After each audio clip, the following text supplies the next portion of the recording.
Ya está con nosotros el ministro del Interior, Juan Ernesto Villamayor. ¿Cómo te va, ministro? Buenas noches. ¿Qué tal? Buenas noches, ¿cómo estás? Gracias por acompañarnos. Hoy cuando anunciaba que iba a estar el ministro del Interior, me decían en las redes, probablemente sea una de las últimas veces que lo vas a entrevistar como ministro del Interior. Porque después lo vas a invitar como ministro, pero de otra cartera. ¿Y de cuál te dijeron? Y en realidad, y cuando consulté, me dijeron, él va a ir al Palacio. Y va a estar cerca del presidente de la República. Bueno, en primer lugar, yo me considero cerca del presidente de la República. ¿Cerca del Palacio? No, eso es otra cosa. Yo me considero cerca del presidente. Sí. Pero el único que va a resolver al fin de la jornada, y esto parece que es una verdad de perogrullo, es el presidente.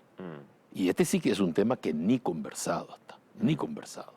De modo tal que o hay gente que me quiere llevar al Palacio, hay gente que no quiere que siga estando seguramente en el Ministerio del Interior, o porque vi también en redes alguna cuestión de... ¿Sabés de lo que te estoy hablando? Sí, sé de lo que estás hablando. De Yucio al Ministerio del Interior, de Juan Ernesto Villamayor en lugar de Ullón al Palacio en sí, al lugar de Ullón, Ullón a la Intendencia Municipal, juramento de Cartes y de Nicanor. Bueno, me parece que más por el lado del juramento viene el cuadrito. Si vos me preguntás a mí cuál es el objetivo, es miren el juramento.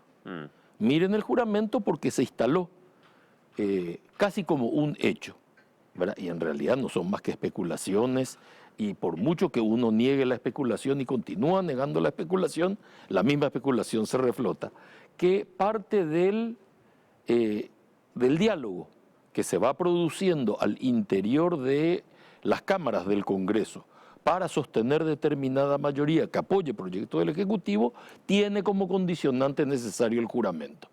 Entonces, aparecen estos cuadritos dentro de eso, dando a entender que aquella versión que aparece que es absolutamente ocurrente y no tiene ningún asidero en la realidad, tiene en realidad este asidero. O sea, es ocurrente y no tiene ningún asidero que eventualmente algún pacto lleve de nuevo a poner el juramento. Nunca se habló de ese juramento en ningún diálogo con absolutamente ninguna persona. Nadie lo planteó de ninguna bandera. ¿Y vos crees que si se planteara sería viable a esta altura? No. No creo. No creo, de modo alguno no creo eso. Y sin ese juramento, vamos a suponer que el juramento no sea el foco de la cuestión y que la propuesta sea, Ullón efectivamente va y tiene intenciones de ir a la Intendencia de Asunción como candidato. Y Juan Ernesto te quiero acá cerca. Y Yucio va al Ministerio del Interior. ¿Te parece ilógico que se pueda dar ese movimiento, por ejemplo? No me parece ilógico ese movimiento, pero hay otros movimientos que yo imaginaría con un poco más de lógica. O sea que tampoco esa parte la considero muy bien. Pero de todos modos sí es aceptable. ¿Verdad? Lo inaceptable, a mi criterio, es que todo esto tenga este otro soporte. El juramento. Claro, de modo tal que cuando vos me decís, dejemos de lado esto, bueno, si en la frase dejamos de lado el verbo, dejamos de lado la sustancia, la frase se cae sola. ¿Vos considerás que hoy es inviable eso? Yo considero que es inviable eso. Es más, te insisto, en los hechos, porque acá el problema es que la realidad es testaruda. O sea, todos tienen una opinión y con 4 opiniones yo quiero tapar un hecho. El hecho es que nadie habló nunca de esto. No habló la gente de Honor Colorado en ningún momento. He participado de las reuniones, por eso sé de lo que se habló. Jamás se habló de esto, jamás la gente de Colorado Añetete habló de esto y nunca nadie perteneciente al bloque de Llano habló de esto. Entonces, ¿de dónde sale esto? Bueno, de la idea preconcebida que podemos tener todos, y todo el mundo tiene derecho a su idea, de decir, esto está mal, y fíjese usted que yo ya le pego esto, este otro elemento, para tratar de convencerle a usted de que está mal, de modo tal que usted tome partido conmigo impugnando esta iniciativa. Pero nosotros no podemos vivir impugnando iniciativas de ese modo, y sobre todo con hechos falsos. Antes de entrar al tema PCC, que finalmente es el tema de fondo, porque me parece que es la cuestión de agenda, como hace rato no conversamos, tengo algunas preguntas. Pero por culpa tuya. Probablemente. No, sin duda. Tengo algunas consultas. Una de ellas es, ¿Incomoda en Palacio la posición que se toma desde medios de prensa en general respecto a o el liderazgo de Mario Abdo o respecto a las medidas que se toman con relación a la cuestión impositiva, por ejemplo? Porque de alguna u otra manera uno conversa con el sector empresarial y, por ejemplo, respecto a la cuestión de los impuestos, el sector empresarial dice, acá hay un impuestazo. Y hasta que no se mejore el gasto público, nosotros nos vamos a poner más plata. Entonces lo que se instala es que efectivamente el impuestazo está golpeando a una economía que ya está bastante maltrecha. Y en contrapartida, en toda esta composición política que hablan ustedes de una nueva fuerza, una nueva mayoría en el Congreso, que supuestamente no tiene el juramento de Cartes ni de Nicanor en agenda, un sector como el de Cyré Masi que dice, pero eso es un pacto de impunidad en realidad. Porque si quisieran gobernabilidad, nosotros también le podemos dar gobernabilidad sin que necesariamente la aplanadora colorada tenga que hacer este tipo de pactos con el llanismo. A ver, veamos. En primer lugar, el tema del impuestazo. A mí me resulta muy entretenido que la gente pueda entrar con adjetivación al análisis de un hecho. Yo prefiero discutir con Esperanza Martínez, que me dice casi que es una tomadura de pelo el proyecto, porque pretende ella que el volumen de aumento sea por lo menos del 30% y no del 1%. Porque si ella dice 30 y yo digo 1, yo entiendo lo que estoy discutiendo. Estamos discutiendo porcentajes. Entonces yo puedo justificar el 1 y ella puede justificar el 30 en atención a la política social, las cuestiones sociales que hay que atender, o en atención a una herramienta del sistema impositivo que es castigar determinadas actividades. Llámese bebida azucarada, llámese cigarrillo, llámese el costo que tiene esto a la salud de la población y cuánto le cuesta al sistema de salud la cantidad de enfermos por el problema del tabaquismo. Y ese debate puedo entenderlo, pero no puedo entender que una persona me diga impuestazo al 1%. Entonces, ¿qué me están diciendo con esto? Estamos distorsionando la realidad. Y a mí me asusta cuando parte del sector empresarial, porque no todo hace esto, parte del sector empresarial efectivamente se dirige en esos términos, cuando el sector empresarial acordó con el Ministerio de Hacienda, tal cual se publicaba en estos días, más del 90% de este paquete. Y a mí me consta nuevamente eso, vuelvo a decir, por ser testigo presencial de la última reunión, donde se arribó a un acuerdo de más del 90%. Entonces, si yo tengo un acuerdo del 90%, no me digan por el amor de Dios que el 10% donde no estamos de acuerdo, que guarda relación fundamentalmente con algunas retenciones, tenga que ser necesariamente impuestazo. O sea que este paquete fue acordado con el sector empresarial. Claro, naturalmente. Se habló con ellos, se dialogó con ellos desde el Ministerio de Hacienda todo el tiempo. Y cuando estuvieron insatisfechos, los del sector privado, con el resultado del tema, se pidió mi intermediación particular. Volvimos a abrir el debate y se volvió a cerrar el debate con unos pequeños ajustes que llevaron el acuerdo global a más del 90%. Entonces, que me sigan diciendo impuestazo, me parece que es cerrar la posibilidad de un diálogo eficiente. Yo entiendo perfectamente. Hobbes creo que decía en el Leviatán, allá cuando termina, palabras más, palabras menos, que todos los principios finalmente ceden ante los intereses. Y si es una lucha por intereses, digamos exactamente de qué estamos hablando. Pero no me digan que el país se va a ver sometido a un tema cuando cada uno está levantando la mano defendiendo un interés. A mí me parecen todos los intereses legítimos, pero una sociedad se compone de muchos intereses y generalmente son todos contrapuestos, porque al interés del que quiere tributar menos, se opone el interés del que pretende recibir un mayor o mejor servicio. Entonces, ¿y el Estado dónde se ubica? En el medio como representante de un bien superior a los intereses de cada uno. Así son diseñados los estados. Ya que decís que participaste de esa reunión de este acuerdo que se hizo para lo que tiene que ver con la Cámara de Diputados y Cámara de Senadores, la mesa directiva en sí. Con respecto a lo que te preguntaba de supuesto pacto por gobernabilidad con un sector como el sector llanista, que para mí es el peso que inclina la balanza siempre, sea Cartes el presidente, sea Mario Abdo el presidente o sea Lugo el presidente, el llanismo se frota las manos para ese tipo de cuestiones y siempre va a estar dispuesto a ese tipo de pactos. ¿Por qué creen ustedes que la gobernabilidad la pueden obtener con ese sector y no con otros sectores del Parlamento? Pero nosotros nunca dijimos que no lo vamos a obtener con los otros. Son ellos los que dicen eso. ¿Cómo nosotros vamos a tener la puerta cerrada para dialogar con alguien? ¿Cuándo el presidente de la República dijo no voy a dialogar con alguien? Jamás dijo una cosa así. Eventualmente esa versión de los hechos viene de aquellos que no obtienen el resultado que desean. Pero otra vez estamos hablando de resultados. En ningún momento el Poder Ejecutivo ni el Movimiento Colorado NTT se cerró a decir no queremos discutir con estos, solamente con estos.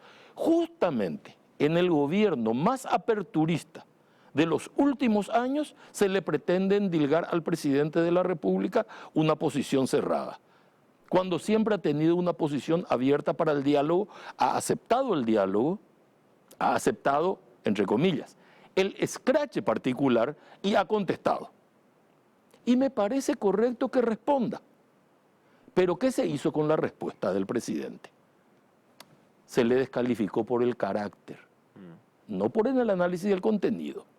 Entonces, si nosotros vamos a tener un diálogo y yo voy a plantear una idea y vos vas a establecer que yo no puedo plantear mi idea porque yo no traje corbata y vos tenés corbata, entonces naturalmente lo que estamos buscando es la descalificación ad hominem, la descalificación de la persona.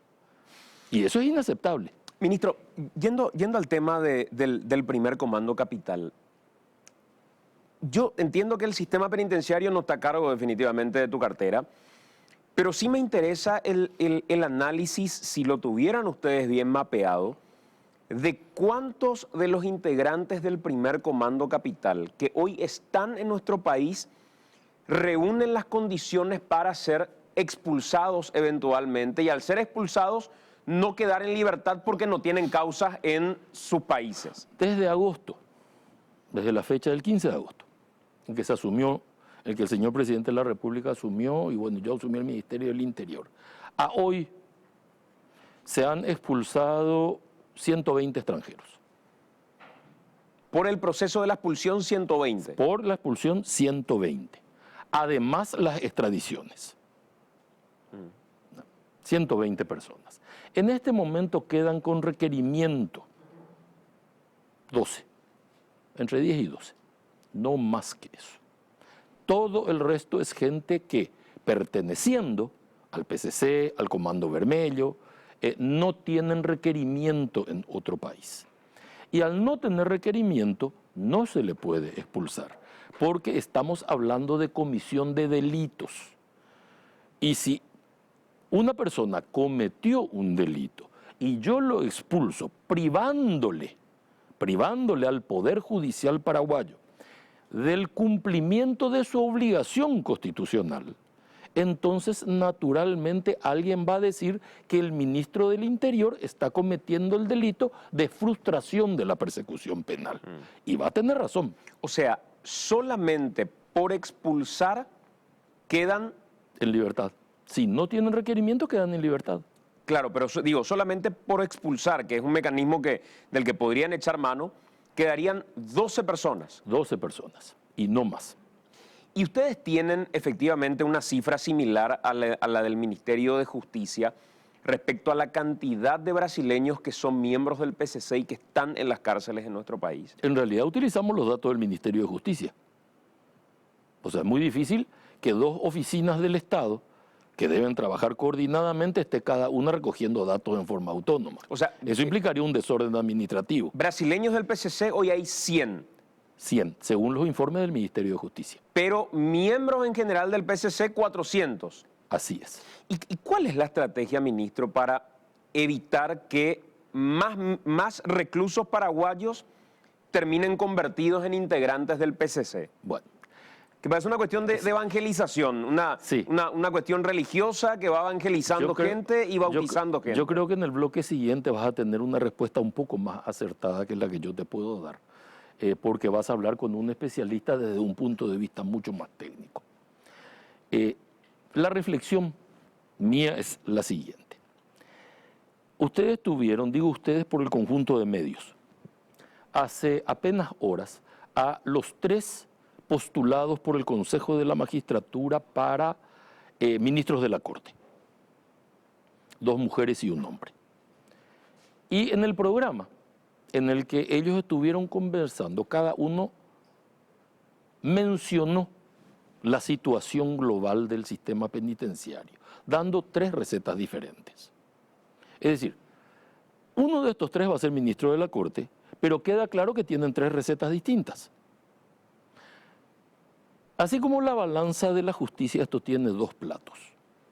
El que me dice, porque tenemos una crisis en el medio, el que me dice acá, mire usted, la infraestructura es insuficiente porque hay mucho preso y entonces la infraestructura es el problema o el problema es la cantidad de presos. El tratamiento del PCC a mí me obliga a revisar conceptos. Yo partía de la base, hace muchos años, no yo en particular, estamos hablando de una historia del pensamiento, en la que la amenaza de estar en la cárcel constituía el factor disuasivo, así como el volumen de la pena para que no se cometa el delito. Muy bien, en el caso PCC eso no funciona. En el caso Comando Vermelho eso no funciona. Entonces yo tengo que revisar mi concepto de cuál es el factor disuasorio. O sea, aquello de va a ser ejemplificador, que vaya a la cárcel por mucho tiempo, No es lo va a historia. hacer. No, es historia porque son organizaciones que se crearon en las cárceles y operan desde la cárcel. Ese es su puesto de comando. Ese es su puesto de comando. De hecho, si lees una novela de Moisés Naim, todos sabemos de quién estoy hablando, creo que se llama 2 espías en Caracas. Él habla de un supuesto molusco que organiza toda un imperio desde la cárcel y cuando se le ofrece la posibilidad de salir en libertad dice no, porque este es mi imperio, yo funciono acá. Nosotros tenemos organizaciones que funcionan al interior. Ante un periodista yo había dicho hace horas, para mí uno de los factores necesarios para el tratamiento PCC es lo que en medicina es la política de cuarentena. Pero para establecer una política de cuarentena, es decir, tener una unidad penitenciaria que aísle a los miembros PCC o Comando Vermelho e impida el efecto contagio en el resto de la población, yo tengo que tener acuerdos mayores, porque la presencia de una persona en una penitenciaría no es un acto administrativo, también es un acto jurisdiccional. Es decir, el juez me dice a mí en qué cárcel tiene que estar.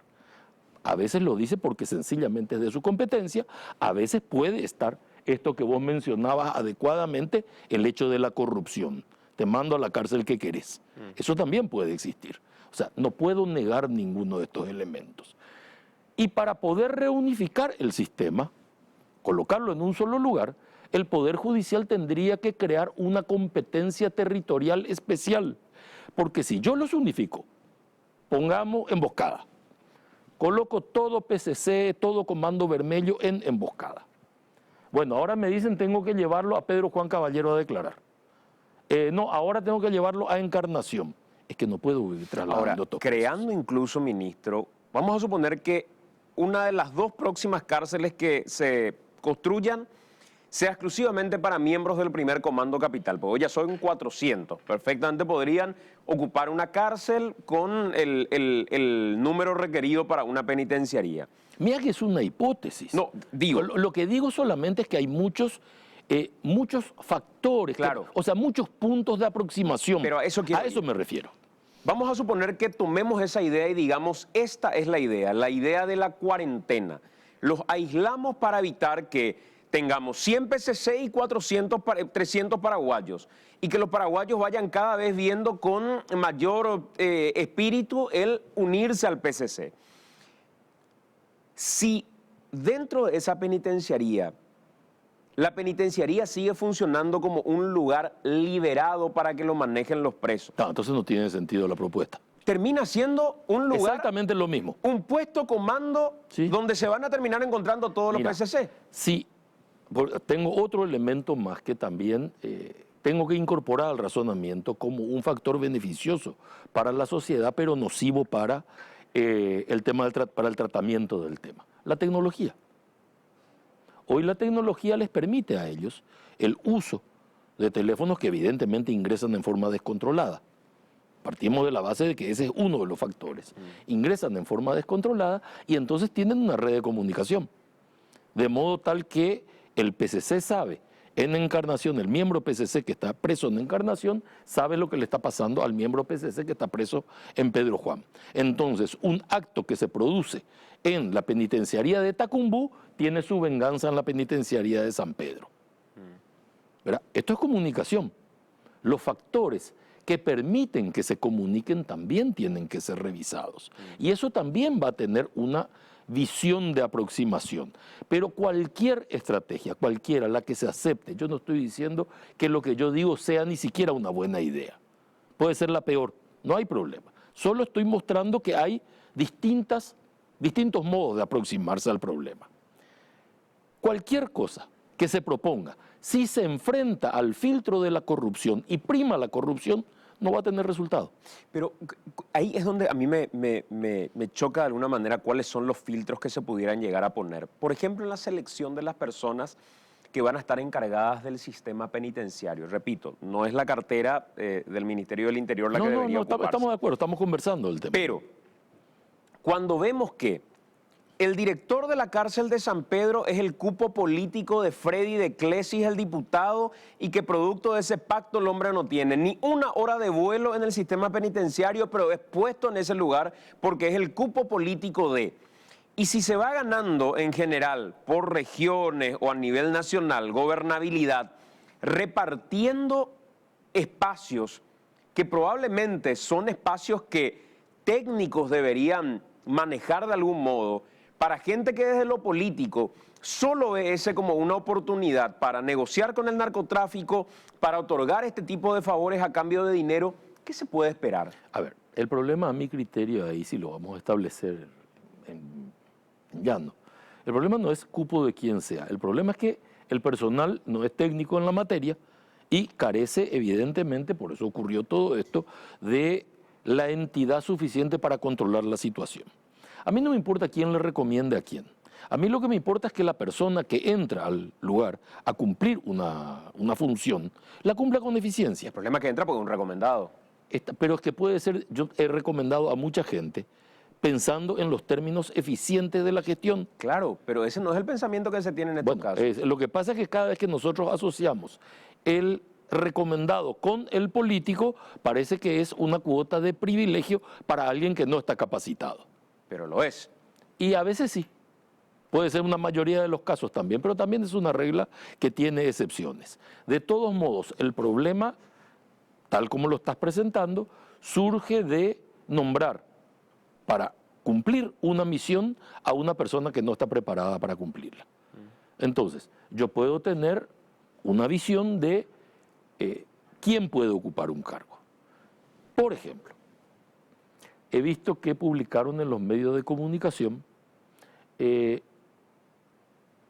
la impresión que tiene una abogada que fue viceministra de Justicia respecto al tema de las pulseras. A ella a mí me parece una persona eficiente. Cecilia Pérez. Cecilia Pérez. Me parece una muy buena profesional del derecho, colega, y me parece una persona eficiente. Yo no tendría ningún problema en recomendarle a Cecilia Pérez. O sea, el problema no va a ser la recomendación. El problema va a ser que Cecilia Pérez pueda cumplir la misión y Cecilia Pérez pueda hacerlo. Acá yo le podría recomendar al doctor Martén, se fue, ya no está más. Ya lo aburrí. No, viene enseguida. para que cumpla una función, porque es una persona dedicada, estudiosa Claro, y pero eso dedicada a lo que algo. voy, ministro, es que esos no son los criterios de recomendación. Precisamente es mi crítica, que finalmente, si tenemos a personas que se reparten por cupos políticos de determinados lugares, sin ningún criterio profesional, como el Bueno, que estamos ahí. hablando ahora, Entonces, el vamos punto a es tener ese. este problema penitenciario. Y yo, es que no vamos a tener este problema, vamos a tener muchos otros Claro. problemas. Entonces, yo puedo coincidir totalmente con eso, que el problema básicamente es la falta de preparación del recomendado. Y ese es el filtro que hay que revisar. Y en eso yo coincido totalmente. Ministro, por último, esta modificación que se pretende hacer en materia legislativa respecto a la prisión preventiva en Paraguay. Bueno, ahí volvemos al tema de que hay muchos puntos de vista. Tenemos un abuso, sin duda, existe el abuso, de un instrumento que debería ser transitorio. Ese abuso existe. Y ese es un modo de aproximarse al problema. Pero cuidado que el problema tiene más modos. Nosotros podemos mirar el problema del punto de vista del detenido. O sea, colocándolo al detenido como objeto del razonamiento. Para lo cual tenemos que partir de la base que el objeto de todo este proceso es la resocialización. Cosa que yo no estoy seguro que se esté dando en ningún escenario. O podemos mirar del punto de vista de la sociedad, donde también no solamente se debe analizar el peligro de la reincidencia por un lado, desde el punto de vista de la persona, sino el impacto social que tendría esa reincidencia. No puedo dejar de tener en cuenta dentro de este razonamiento algo que dijo hace muy pocas horas el doctor Eliseche, superintendente de la Corte. Aumentó considerablemente el nivel de reincidencia. Es decir, aquellos que se los puso en libertad, reincidieron. Entonces, es como la balanza de la justicia, son distintos platos, todos tienen algo de razón, o sea, nadie está equivocado. Entonces, ¿por qué se habla de la necesidad de una aproximación al problema entre distintos poderes, y yo ampliaría entre distintos sectores? Para que la visión sea de conjunto del problema y que cada uno aporte su visión, su punto de vista, porque esta es una casa que tiene muchas puertas de entrada y todas son legítimas. Ahora, como ministro del Interior y como una persona que tiene un vínculo directo con la Policía Nacional, hoy está en debate el abuso de la prisión preventiva, que en algún momento fue la fantástica solución, el decir, los delincuentes están todos en la calle, metámoslo a las cárceles y pongámoslos ahí. Hoy estamos viendo que las cárceles explotan, que la superpoblación es insostenible. ¿Qué va a pasar y dónde va a explotar finalmente esa situación de inconvenientes que se tiene hoy en el sistema penitenciario? ¿No se va a volver a trasladar a las calles cuando el filtro para que las personas sean privadas de su libertad sea de alguna manera mayor? ¿Dónde va a terminar explotando? Porque creo que en algún lugar va a explotar, o la gente va a estar en la calle o va a estar en la cárcel, pero finalmente el problema en algún lugar va a explotar. Es que tiene que explotar en algún lugar, por lo siguiente. Por año se largó una estadística, yo no sé francamente el origen de esa estadística, pero el mecanismo de tortura estaba hablando de 1.100 personas detenidas. No sé muy bien el origen del estudio, pero me parece una cifra aceptable, no entro a impugnar eso. Si esto crece así, son 11.000 en 10 años. Es decir, lo que no se puede hacer es que esto sea el juego de la oca, ¿verdad? Este no es el cuadro del juego de la oca, donde caíste acá, bueno, tirá el dado, salió el 6, te fuiste otra vez. No es que la policía te detuvo acá, te colocaron acá, bueno, muy bien, el juez te tiene que poner otra vez en libertad porque no hay espacio, ¿verdad? Porque ese sería un absurdo frente a la sociedad. La justicia tiene que darme una respuesta de calidad atendiendo al procesamiento de cada persona, porque ese es el modo de mantener la paz social. Y al lado del procesamiento de esta persona y de aplicarle las medidas que corresponden, está lo que se llama el grado de alarma social, que es el origen de la norma. Entonces, todos estos factores yo tengo que mirarlos en conjunto.